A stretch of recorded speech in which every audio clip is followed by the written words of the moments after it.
Maraming tao ang naghihintay ng malaking pera.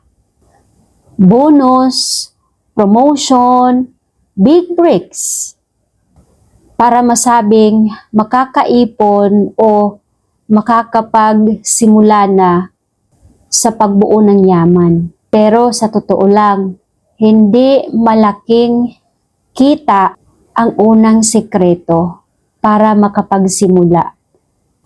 Unang sekreto sa financial freedom, kundi ang maliliit na money habits na paulit mong ginagawa araw-araw. Bakit? Dahil kahit makakakuha ka ng malaking pera, kung wala kang disiplina, mauubos din ito.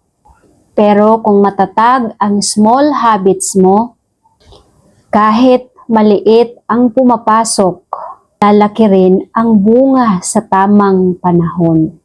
Kaya lagi kong sinasabi, kung ano yung ginagawa mo, hindi yan nag-e-effect agad-agad.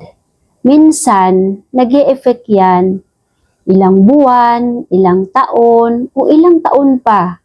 Ang kailangan i-google, ang kailangan gamitin para makamit mo yung gusto mo. Lahat ng mga bagay, pag-iipon at pag-aaral o self-improvement, hindi kailangan ng massive effort.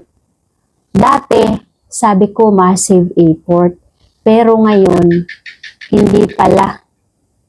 Dapat consistency na kahit maliit, basta araw-araw.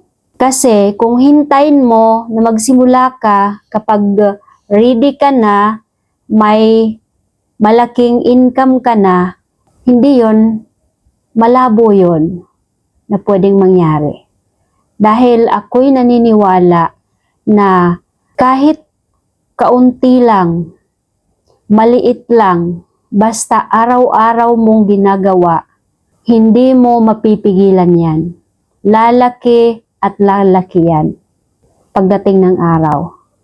Minsan, yung iba, laging tinatamad, laging sinasabi na bukas na, kapag ready na, kasi iniisip nila, maliit lang to kasi kaya walang gana magsimula.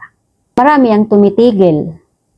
Marami ang tumitigil sa kanilang mga pangarap. Kaya marami rin ang hindi natutupad dahil sa mindset na maliit lang to. Kapag ready na ako, kapag may time na ako, kapag may tamang income na ako magsisimula. Which is hindi ganun kadali. Mahirap magsimula, dapat pilitin araw-araw kahit maliit na hakbang.